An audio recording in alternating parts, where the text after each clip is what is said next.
हमीरपुर पहुंचे केंद्रीय सूचना प्रसारण मंत्री अनुराग ठाकुर ने दिल्ली के मुख्यमंत्री अरविंद केजरीवाल के बयानों पर करारा जवाब दिया है। पत्रकारों से बातचीत करने के दौरान केंद्रीय मंत्री अनुराग ठाकुर ने दो टूक शब्दों में न केवल आम आदमी पार्टी बल्कि कांग्रेस पार्टी को भी खरी खोटी सुनाई है। अनुराग ठाकुर ने कहा कि कुछ राजनीतिक दल जिनमें आम आदमी पार्टी, जिसके कई मंत्रियों सहित उप मुख्यमंत्री भी जेल में हैं और मुख्यमंत्री स्वयं ईडी के समक्ष पेश नहीं हो रहे हैं। अनुराग ठाकुर ने कहा कि राजनीति में आने से पहले केजरीवाल बड़ी बड़ी बातें करते थे, लेकिन आज कांग्रेस नेताओं को गले लगा रहे हैं और कांग्रेस के सांसद के पास करोड़ों पैसे मिलते हैं तो केजरीवाल के मुंह में बर्फ जम जाती है।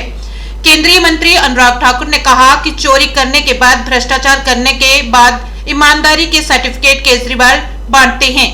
वो आज जेल में हैं, तो ऐसे में केजरीवाल बताएं कि डाकू कौन है। उन्होंने कहा कि केजरीवाल को ईडी के समन जाते हैं तो कांग्रेस के नेताओं के मुंह में दही और बर्फ जम जाती है। उन्होंने कहा कि कांग्रेस और आम आदमी पार्टी चोर चोर मुसेरे भाई हैं और कांग्रेस और आम आदमी पार्टी ने मिलकर मलाई खाई है। पश्चिमी बंगाल में ईडी पर हुए हमले को लेकर केंद्रीय मंत्री अनुराग ठाकुर ने कहा कि कभी भी संवैधानिक संस्थानों पर प्रश्न चिन्ह करना तो कभी स्वतंत्र जांच एजेंसियों पर हमला करना, यह तृणमूल कांग्रेस की आदत बन गई है। उन्होंने कहा कि भ्रष्ट पुलिस अधिकारियों के खिलाफ मुख्यमंत्री धरने पर बैठ जाए तो ये अराजकता नहीं तो और क्या है। उन्होंने कहा कि इससे बड़ा कुशासन का उदाहरण क्या होगा। इसके नेताओं ने गरीब जनता के पैसे को तृणमूल के लोग काट मनी सिलेक्टर भ्रष्टाचार के माध्यम से खा रहे हैं। अगर इसके खिलाफ जांच होती है तो तृणमूल पार्टी को सहयोग करना चाहिए था। उन्होंने कहा कि हक दिलाने की बजाय तृणमूल पार्टी ईडी पर हमले करवा रही है और हमलावर करने वाले व्यक्तियों को संरक्षण देने वाला सबसे बड़े नेता की गाड़ी में पाया गया है।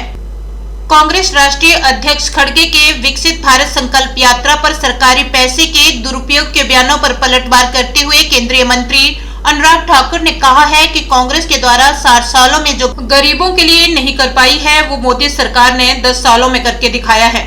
देखिए, कुछ राजनीतिक दल जिनमें से आम आदमी पार्टी, जिसके एक नहीं अनेक मंत्री जेल में हैं, उप मुख्यमंत्री जेल में हैं, मुख्यमंत्री जी को ईडी के समन जाते हैं, लेकिन 3-3 बार समन जाने के बाद भी मुख्यमंत्री ईडी के सामने पेश नहीं होते। ये अपने आप दिखाता है कि चोरी करने के बाद, भ्रष्टाचार करने के बाद जिनको ईमानदारी के सर्टिफिकेट अरविंद केजरीवाल जी बांटते थे वह जेल की सलाखों के पीछे पिछले 1-1 साल से। तो डाकू कौन है? ये आम आदमी पार्टी में सब भरे पड़े हैं। दूसरा, ऐसा कौन सा डर है जो केजरीवाल को सता रहा है जो ईडी के सामने पेश नहीं हो रहे? ये राजनीति में आने से पहले तो बड़ी बड़ी बातें करते थे, कांग्रेस को ईमानदारी का पाठ पढ़ाते थे। आज उसी भ्रष्ट कांग्रेस के साथ गले लगाकर केजरीवाल उतने ही भ्रष्ट हो गए जितनी कांग्रेस है। और अगर कांग्रेस के सांसद के यहां पर 350 करोड़ से ज्यादा पाया जाता है तो केजरीवाल के मुंह में बर्फ जम जाती है। आम आदमी पार्टी का कोई नेता एक शब्द नहीं बोलता।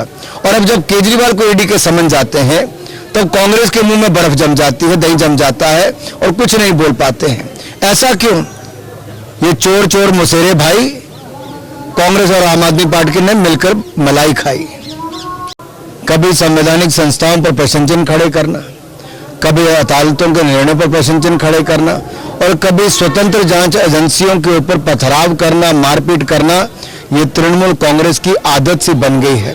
भ्रष्ट पुलिस अधिकारियों के लिए मुख्यमंत्री धरने पर बैठ जाए, ये अराजकता नहीं तो और क्या है।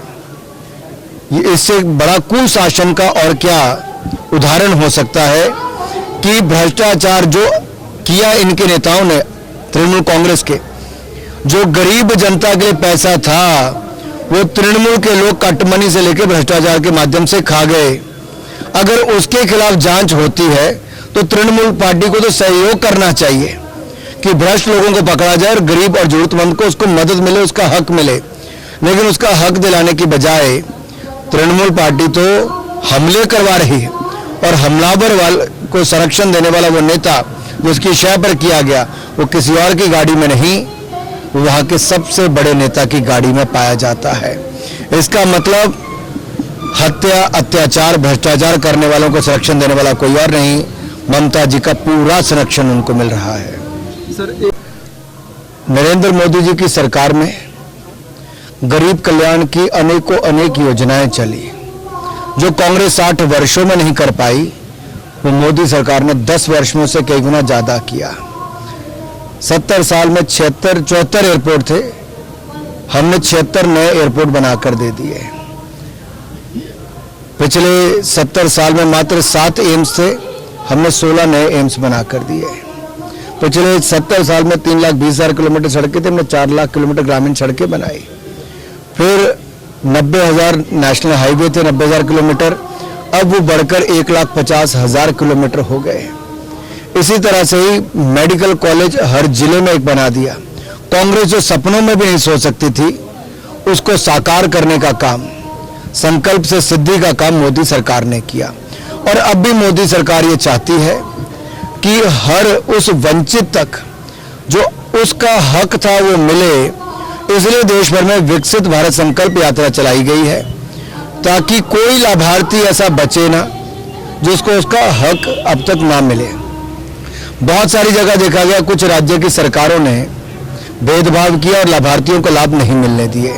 और इस खड़गे जी के बयान से साफ नजर आता है, आज भी गरीब और जरूरतमंद की भलाई के लिए कांग्रेस तैयार नहीं है।